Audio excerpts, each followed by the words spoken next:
Hello, ladies and gentlemen, and welcome to another edition of the Cerebral Smack Talk live on YouTube and StreamYard.com. It is going on with Michael Flecha alongside the guys, Anthony Florio and Michael Bullock. Gentlemen, we're just going to get right into it. We only got one thing to cover tonight. It's only Smackdown Live, so let's just dive right on in. So Smackdown Live, that went down on Friday night, and it was live from Greenville, South Carolina, and we will start it off right now. We had a promo segment by Cody Rhodes. It was interrupted by Zelina Vega and Aleister Black, and it led to what was going to be later on in the evening, the main event of the evening, Cody Rhodes versus Aleister Black one-on-one. So, but there was a moment in the show when Cody Rhodes got slapped by Zelina Vega, and let's just say the internet started getting a little rumblings of, the last time something like this happened, we had AJ Lee come back. All of a sudden, there was rumors about, is Brandy Rhodes coming back to WWE to take on Zelina for this? Now, we don't know for sure because, as unbeknownst to us, we never knew this. But not too long ago, Brandy Rhodes gave birth to another baby. So now the Rhodes family is now a family of 4. You had Brandy, Cody. Of course, they had a daughter recently. And now there's a second daughter. Now she's only maybe a few months old. And this happened recently. None of us even knew Brandy was even pregnant. Like, that's how tight-lipped and how quiet this was. We didn't even know that Brandy was even pregnant. But she did. She actually came out very recently. I think it was back in July or August, saying that she had given birth to a second child with Cody. And we all were like, wait, what? How? Wait. Whoa, wow. Congratulations, you guys. So you got that. And then Zelina slapped Cody. And a lot of people started talking about, is that going to bring Brandy out? We don't know. Maybe this is a one-off. Maybe this was something else. We don't know. We'll get into it a little bit later on. Then, of course, we had the next thing was Ilya Dragunov making the open challenge. And it looked like Tommaso Ciampa finally gets his opportunity, finally gets his shot. But then Dragunov was like, you know what? All right, I'll do it. But here's the thing. Johnny Gargano gets the shot. Tommaso Ciampa is like, you're ducking me. You're being a coward. You're not facing me man to man. But fine. You can fight my buddy because Mr. Wrestling's going to take your belt. Well, when it was all said and done, the winner of the bout in 10 minutes and 50 seconds, and still the United States Heavyweight Champion, Ilya Dragunov. Solid match, good battle, 2.5 to 3-star bout. Good action for what it was worth. I'm a little surprised with the outcome, though. But it is what it is. Good win. Nothing more to say. Anthony Florio, it's all yours as Ilya Dragunov successfully defends the title. And what do you feel about the accusations by one Tommaso Ciampa saying that Dragunov is ducking him? Dragunov is not ducking him. All right. He wanted Johnny Gargano because he knows that Johnny Gargano would is right at his is an equal of his.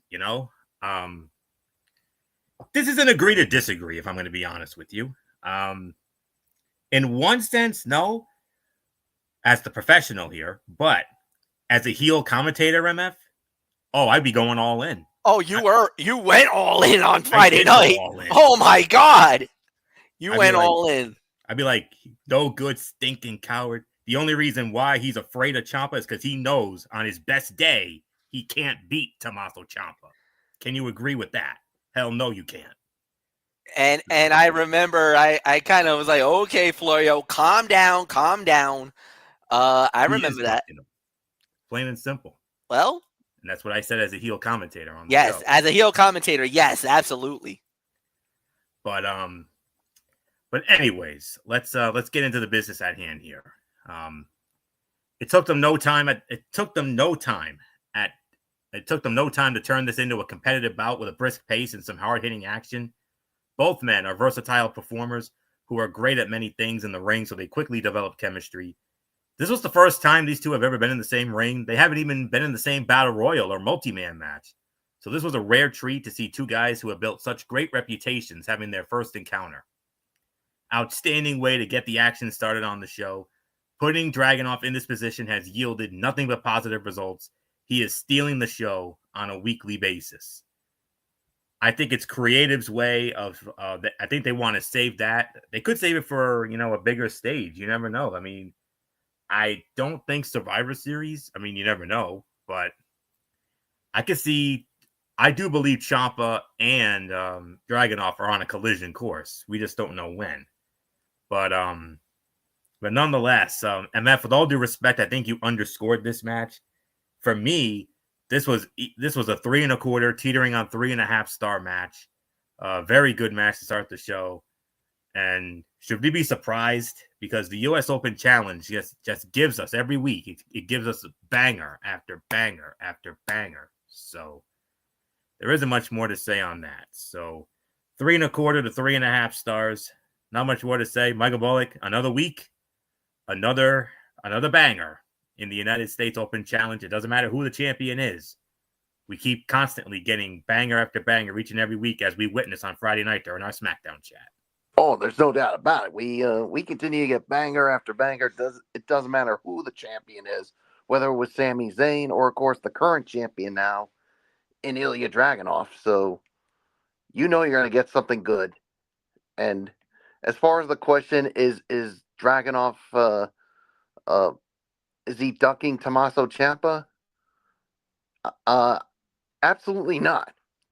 Tommaso Ciampa can throw all these wild accusations of always ducking him, but here's the thing. Dragunov doesn't back down from anybody. We all should know it, especially during his time in NXT UK, where, if memory serves me right, guys, wasn't he the one that dethroned Gunther, a.k.a. Walter, to become the NXT UK champion? Yep, that was him. Does that sound like somebody who would duck from anyone? No. Absolutely not. So, as far as those accusations you throw at Ciampa, well, that's just your opinion. But in our opinion, he doesn't duck from anybody. So, but yeah, I do see these two facing each other somewhere down the line. Could it be Survivor Series? Could it be a future Smackdown? Who knows? But we'll find out with this. So it was a 3.25, 3.5 star match. So really got nothing more to say. So let's move on to the next thing, Fletch. All right, the next thing that we did have after that, then after that we had was basically just a brief little moment with Jade Cargill. She cut it a promo, and it was short, sweet, and straight to the point. This was an excellent promo by her. Very devastating promo, no doubt about that, and we'll see how that plays out. And then the next thing we had was Charlotte Flair going one-on-one with Nia Jax. Nia Jax wins the match in roughly 10 minutes, and that's not the reason why we need to talk about the match. What happened during the match was outside the ring, Lash legend. Yes, Lash Legend of NXT showed up and jumped Alexa Bliss. She laid her out. That gave the opportunity, the distraction. Nia took it, and an annihilator on Charlotte Flair. Down she goes. Down goes the queen to the irresistible force. Anthony Florio, you were having a field day with this moment. Lash Legend has joined the main roster. She has aligned herself with Nia Jax. And oh boy, the WWE Women's Tag Team Division just got very interesting. And what was that time? Go ahead, Bullock. And God help your show, Fletch. I mean, with these two aligning, I think the women's division may have been put on notice. These two roughly 10 minutes, together, by the way. These two paired two together. Two powerhouses. Yeah. Good luck, Fletch, trying to contain these two. I got the perfect name for that tag team. Jack Slash. How do you like that? That's what I think they should call them. I could see that, but we have to try to think of maybe other names that could be. But I could definitely see that. Yeah. Yeah, but anyways, all right. Let's see. The history between these two go back years, including one incident where they were clearly shooting on each other in the ring, but that is the past. This time they were working together to make this feel like a physical fight without taking it too far. There may have been moments when things did not look perfect, but the physicality they brought made up for it. And then as Charlotte seemed to have the upper hand, Lash Legend shocked Alexa Bliss by attacking her from the crowd. The distraction allowed Nia to hit Charlotte with the Annihilator for the win. It looks like Nia Jax and Lash Legend is a new duo on Smackdown, which means we have a new NXT call-up to keep an eye on also. And that's all I can, really get into here. I mean, Jax Lash, that would be that's a name that I came across. I came across it on social media. I wanted to run it by you guys, see what you thought about this individual's post there. But all right. But nonetheless, full circle moment here. I mean, you remember some time ago on NXT, Nia Jax and Lash Legend were having themselves a Be a Woman fight. I mean, they were going at it, and it was Nia Jax who knocked off Lash Legend some time ago on NXT, and they go from somewhat bitter rivals to now a tag team. Oh man. Maybe as a heel commentator, I was going crazy about it, but as a professional, and as watching it with Bullock during our Smackdown chat on Friday night, I gotta be honest. I mean, Bullock and I are not happy about this because of the fact that Nia's already annoying enough. But you throw in Lash Legend, who's just as annoying. Oh, they're going to be insufferable, man. Insufferable. Oh, God almighty. That is... All I can say, MF, is I'm glad they're your problem and not mine. I'll tell you that right now. So, good luck and have fun with those two, MF. That's all I can say. Solid 3 for the effort. And nothing more to say. And this definitely derails Charlotte and Alexa a little bit, because let's not forget tomorrow night on a loaded Monday Night Raw tomorrow night at the TD Garden in Boston, they have themselves they got to defend the tag team championships against the Kabuki Warriors. But there is a small glimmer of silver lining here. They were in the medical room. They were in the trainer's room. And then Asuka and Kairi attacked Charlotte and Asuka with the mist. The mist in the face of Charlotte and Alexa. That might suggest booking 101. And that could mean a possible retention for Charlotte and Alexa. So we'll wait and see on that. So that's someone we got to keep an eye on, guys. Tomorrow night on that loaded Raw in Boston. So, solid 3 for the effort. Not much more. Michael Bullock, we talked about it on Friday night during our SmackDown chat. I mean, we already knew how annoying Nia was, but Lash, who's just as annoying, oh, dude, they're going to be insufferable. Absolutely insufferable. My God. I agree with you, but I'm willing to give this a chance. I mean, let's see where they go as this tag team now. So yeah, that's going to be a problem for the women's division over on SmackDown. I'm willing to give it a shot too. We'll see where it goes. Yeah. So, but here's another thing that really caught my attention, and this was prior to the match, and this was after the promo from Jade Cargill. Just as Jade was leaving the ring, out comes Charlotte and Alexa, and Charlotte was staring down Jade Cargill, and it looked like these two were going to go at it. What does that tell you, you two? And I even brought this up to Florio during our chat. I think it's going to lead to a future bout with Jade Cargill and Charlotte. And this is something that WWE fans have been wanting to see since Jade came to WWE. I mean, I could see it happening. The only question is, when will it happen? Survivor Series?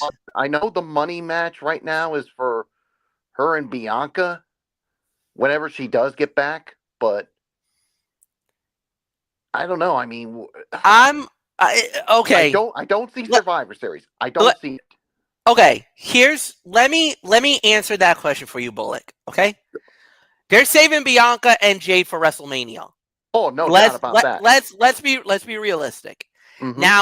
Now you're saying no to Survivor Series. Okay, fine. I'm good with that. What about Royal Rumble? Bingo. Could we do it there in Riyadh? Do a women's WWE women's title fight? Charlotte Flair, Jade Cargill at Riyadh in Saudi Arabia for Royal Rumble? I definitely see it, because you need to build a story to leading up to it. Yeah. And I mean, it wouldn't make sense to do it now, especially with Survivor Series being, I think, about less than 3 weeks away. If you really wanted it to rush it, you could. But again, better move is not to push it. Do long-term storytelling. Do that storytelling and go there. The one spot where maybe you could actually push it if you wanted to is the Saturday night's main event at Washington, D.C., the final John Cena event ever. If you want to add that fight to that fight card, because we know Cena will most likely be the main event. We know Cena's... Oh, no doubt. We know Cena's match is going to be a main event match. However, if you want to fill the card with a mega fight, you could do Jade Cargill, Charlotte Flair. You could do it in DC if you want to. My thoughts exactly. That's a personal thought. That's just a choice. I could see one of those two happen. Because if you don't wanna push Charlotte or Jade to Riyadh, because you don't necessarily have to bring them over, because lately it depends if you want to do it. You don't have to, but if you want to do it in Riyadh, you can do it in Riyadh. If you don't want to do Riyadh, where possibly you don't want to, neither woman might be comfortable to go. If they don't, fine. You could do it in DC. Do it at the Saturday night's main event. I could see one of those. Yeah. I could definitely see it happening at one of those events. I mean, it's not going to be Survivor Series because they're going to be in the Women's War Games match. I'm telling you that right now. I kind of have a feeling that was probably going to be where it was going to go to. Yeah, I agree with that. Yeah, I definitely agree with that too. So, yeah, I mean, it's either Saturday night's main event in DC or Royal Rumble in Riyadh. Those are the options I see. So we'll see where they go with this. But anywho, a 3-star match here. So I pretty much said what I said when it came to the whole Nia and Lash thing. I'm willing to give it a chance. So, and here's the thing: if Charlotte and Alexa retain tomorrow night, I think you're looking at the next challengers. So Very possible. we'll see what happens. We'll see what the outcome's going to be tomorrow night. So nothing more to say. It's yours, Fletch. Absolutely. All right, here we go. Next up, we did have after that was Julia. Oh, well, actually, 3 stars, no doubt about it. You guys basically said everything you needed to say. So Julia puts her women's United States title on the line against Chelsea Green. Winner of the bout, 1 minute and 35 seconds. And new women's United States champion. She's a double champion. Chelsea Green wins it all. A little bit of a backdoor victory, but history was made. I'm not going to call unprecedented crowning because it was not, but history made. Chelsea Green is now a 2-time women's United States champion and is a double champion along with her partner, Ethan Page. He's also NXT North American champion, and they are both the new AAA mixed tag team champions. They won the titles a week ago. I called it on this show. You guys didn't think it was going to happen. I called it. I nailed it. Lola cost Iguana and La Hiera the titles, and La Hiera had enough of Iguana and kicked his dumbass to the curb, much to the delight of Iguana, because let's just say Iguana had evil thoughts in his head. He like freedom at last, and now I could finally be with Lola. But be careful, cuidado, amigo, cuidado, because I don't think you know that Lola's already been spoken for with some other Puerto Riqueño. Don't let that Boricua find out that you're trying to make the moves on her, because that might end bad for you. That's all I'm going to say. All right. Michael Bullock, you lead off. Like I said, new champion. Yeah, and you said it was a little over a minute, right, Fletch? A minute 35. Well, I hate to do this, but I'm calling it a dud, and this was without a doubt the worst fight of the night. I'm just going to be quite honest. I mean, I was a little disappointed with this. I mean, I was expecting. I mean, I wasn't calling for a 5-star match. I was hoping it would be something better, but for it only to be a little over a minute and a half is kind of disappointing, to say the very least. And I'm going to be quite honest with you guys as well. Julia's reign as Women's United States Champion was an absolute a disappointment. Can we all agree on that?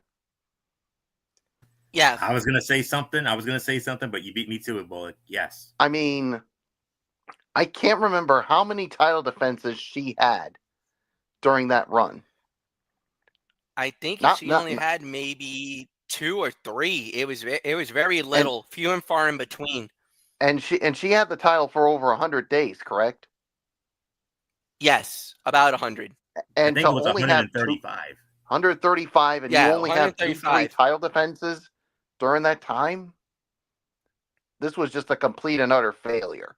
I mean, and for someone like Julia, she should have gotten more than that.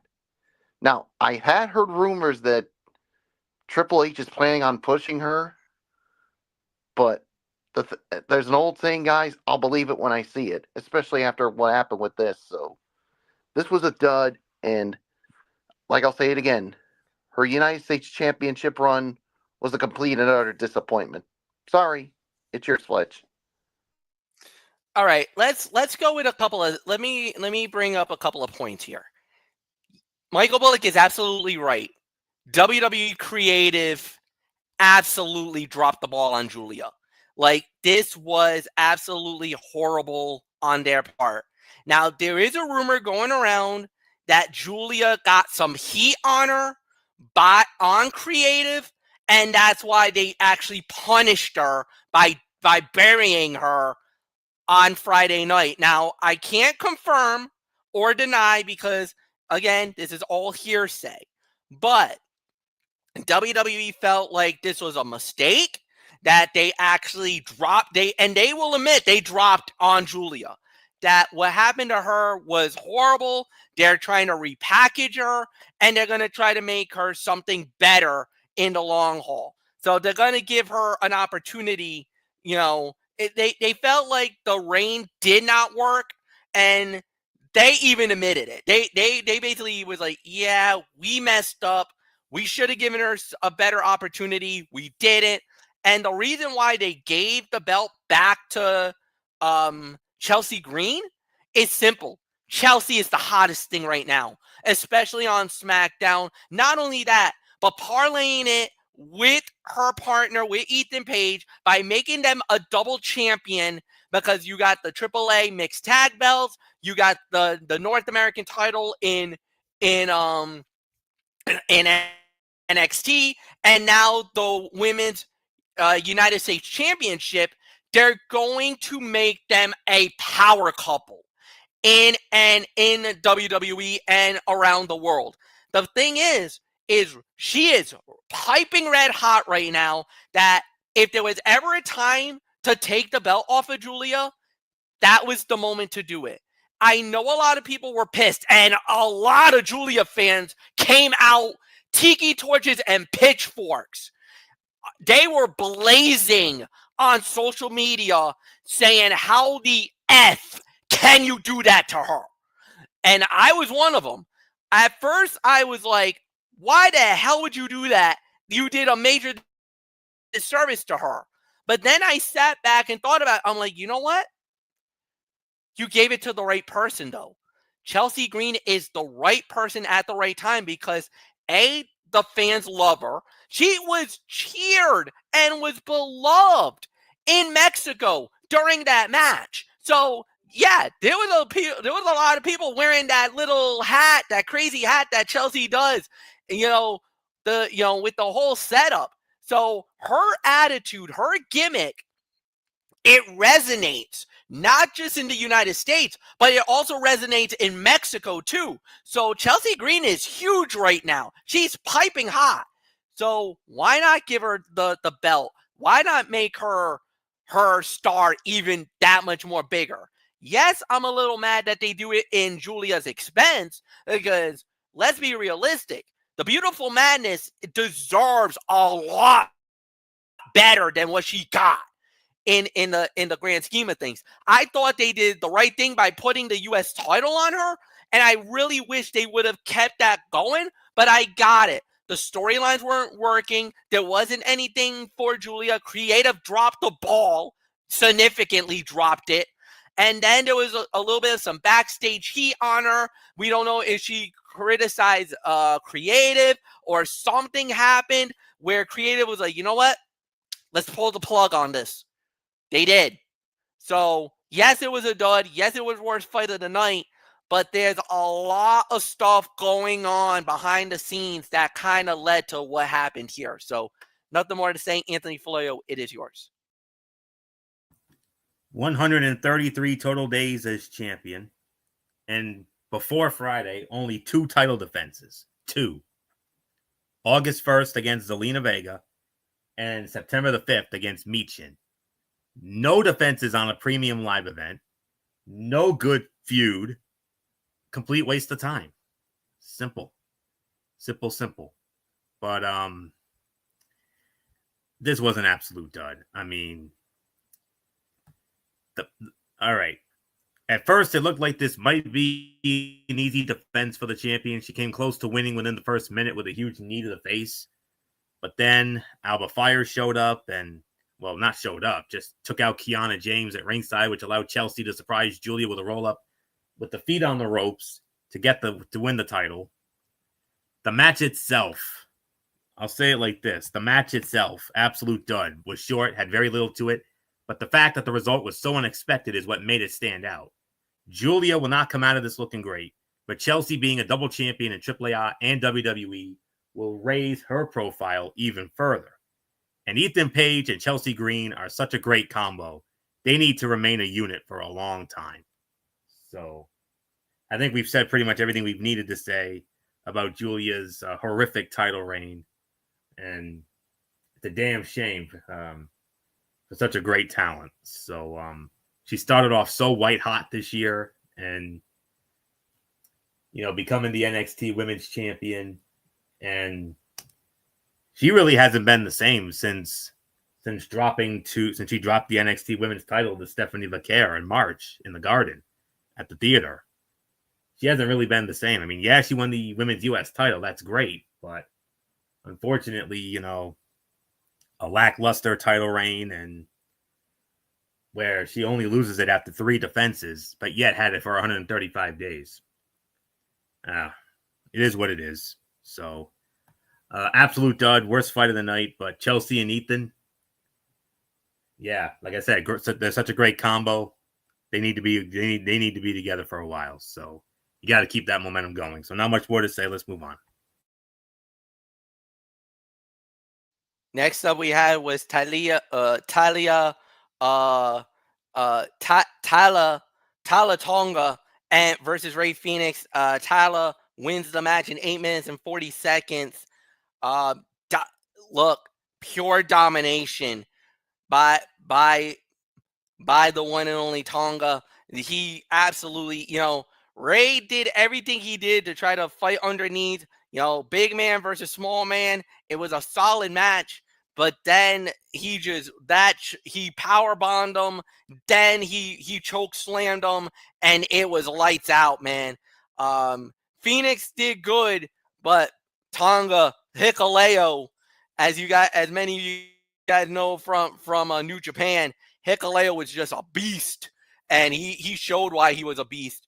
Then Solo tried to do a double team, tried to do some more damage. Sami Zayn showed up, got an equalizer, and that pretty much ended that.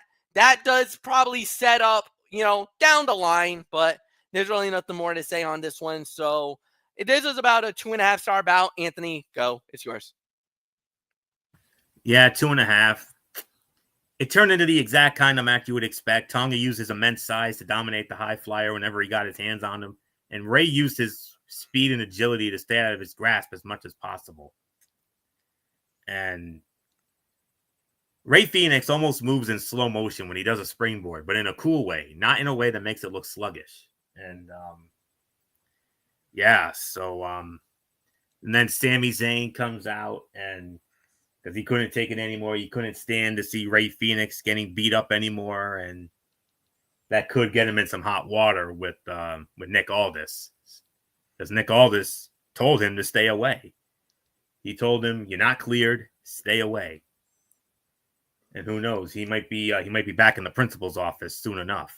So we'll have to wait and see come Friday. So in Albany. So not much more. 2.5 stars. Michael Bullock, Tala Tonga with the win, and Sammy came out, and remember, we saw this. Nick Aldis told Sammy to stay away. Sammy couldn't do it. He just he couldn't stand by any longer to see his friend Ray Phoenix getting the hell beat out of him by the MFTs, and that might get him into some hot water with Nick Aldis, and he might be back at the principal's office soon enough. Yeah, he might be back in the principal's office because Nick Aldis literally told Sami Zayn, "You're not cleared.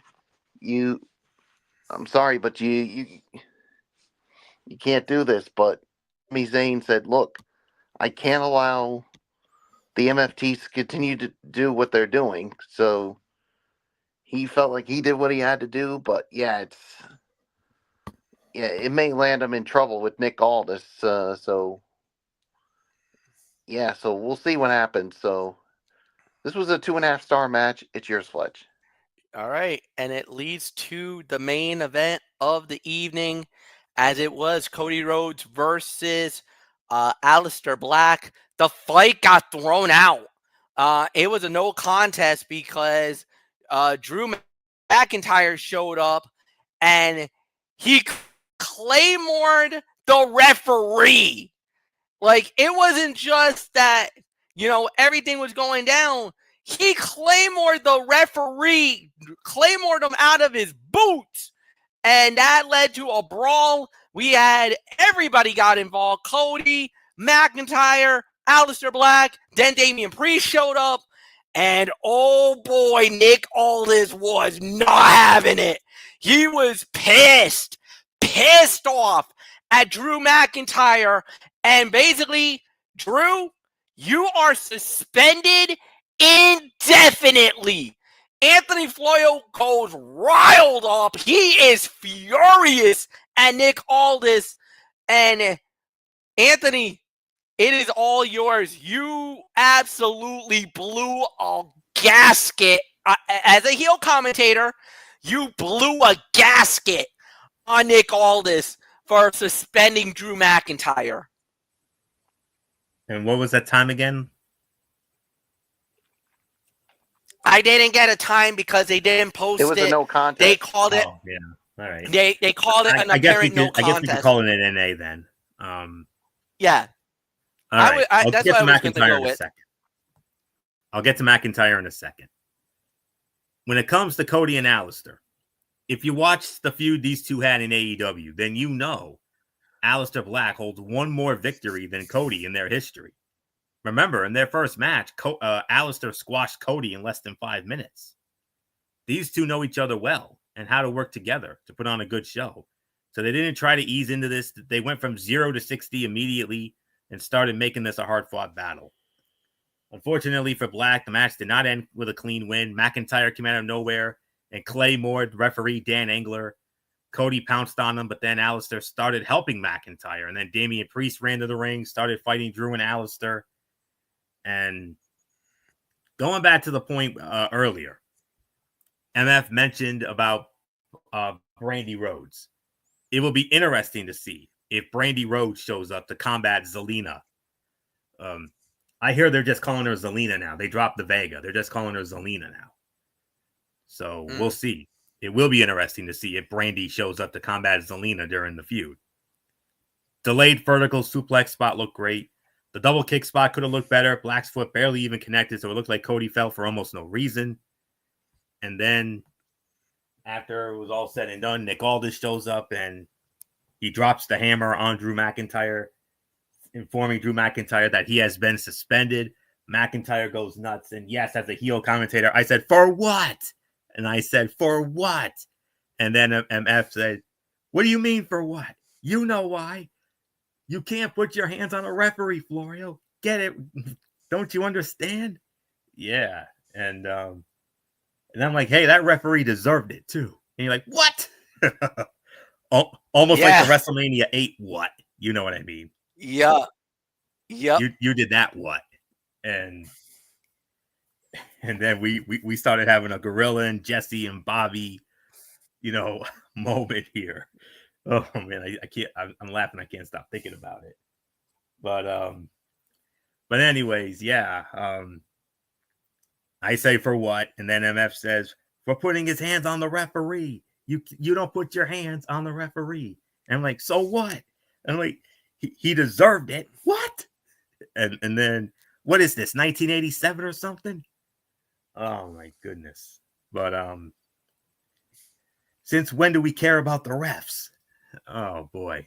And then of course I threw in the infamous and then you're probably atrocity. Because of Saturday night's main event when he Dan said, Engler. hey, the ref screwed Drew McIntyre because Cody used the belt. That's right, because Cody Rhodes DDT Drew McIntyre on the title. And that's why he's the heel commentator. And because of that, the referee got exactly what he deserved. Yep, that's what he would say. That is what he would say. So, but anyways, definitely adds a new element to this story. And, it'll be interesting to see where this goes. So, so there isn't much more to really add on here. So, even though it was a good match, it's going to have to be in NA because we didn't have a decisive winner. So I don't know what else there is to say. So Michael Bullock, I mean, Drew McIntyre suspended. Oh boy, business damn sure picking up now. Now what? Yeah, and I mean, I get it, but the thing is, I mean, what's the look, heel commentator or not? What's the one thing that you cannot do in professional wrestling? You can never put your hands on a referee. Or even get physical. Yep. And Drew He got more than McIntyre physical. just committed the unnecessary roughness type. Yeah, man. He claymore the daylights out of him, man. And then he wanted to beat him up some more. And if it weren't for Cody Rhodes, it looked like it was going to happen. And I think that was the final straw that broke Nick Aldis's back. Because Nick Aldis, as you know, Fletch, he has been getting sick and tired of Drew McIntyre's excuses and all the different things he's been trying to do. Mm-hmm. And this was the final straw where he said, you know what? I'm sick of your BS. Drew McIntyre, you're suspended indefinitely. And Drew McIntyre lost his damn mind. And he basically saying, oh, this is the WWE going against me. This is WWE's becoming a conspiracy theory. And what about what happened backstage after the show was over? Oh yeah, Drew took it to a whole new level after that. Yeah, not just on Nick Aldis, but all the officials, including the man he beat for the NXT Championship, Bobby Roode. Yeah, and Drew McIntyre said, "I'm not done yet," even after he left. So something tells me he's going to do something to really push the envelope here. I think he's going to do something to make Nick Aldis lift the suspension, and by golly, I got a bad feeling, Fletch. It's not going to be pretty, because when he gets in that Scottish psychopath mode, he's going to do something that really may push the envelope. He's going to do something dirty, something disgusting, that's going to make Nick Aldis lift the suspension. So we'll see. Yes, Drew may be suspended indefinitely, but I got this bad feeling that that's not going to stop him from doing something, well, that might not end well. So it's an NA. Fletch, I mean, yes, he may be suspended, but I don't think this is going to stop Drew from doing something very disturbing. No, I think something bad is going to come down the pipeline. We just don't know what or when or how. But yeah, nothing more to say. Overall review. Look, it was an okay show.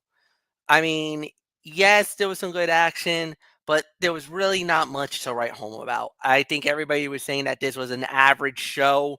I agree, it was an average show. I'm going to be a little harsh on this. I'm only giving it a 5 out of 10. I really thought that this should have been a lot more better, but I can see it. So, Anthony, it's yours. 5 out of 10 for me.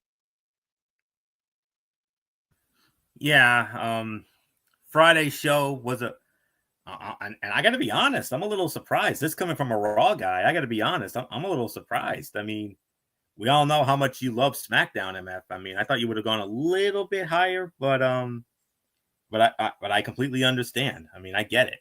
A lot of people were hampering on this show. Heck, I even saw a review on ESPN and they gave the show an F. Yeah. So yeah, when you got the worldwide leader in sports giving that show an F, that's when you know how bad it is. Yeah. But I'm not going to poo-poo on it as badly as MF does. I think you underscored it slightly. I'm going to be a little more generous. I'm going to give it about a 6 out of 10.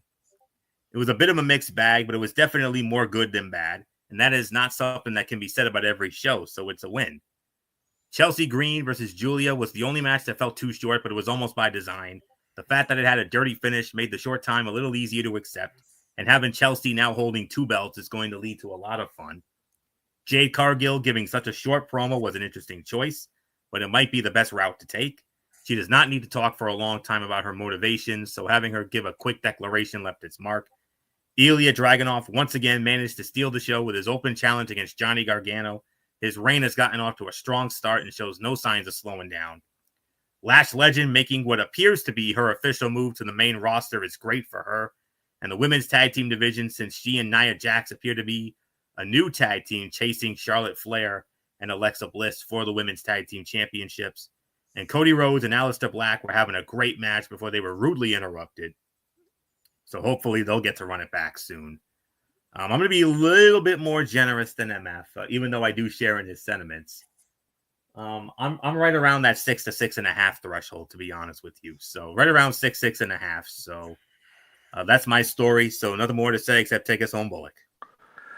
Yeah, I'm going to give it 5.5 to 6. I mean, I do agree with what Fletch said, but I'm just going to be a little more generous here. I mean, I do agree with everything you guys have said, so nothing more to say except Fletch, let's put a bow on it and set up the future content for this week.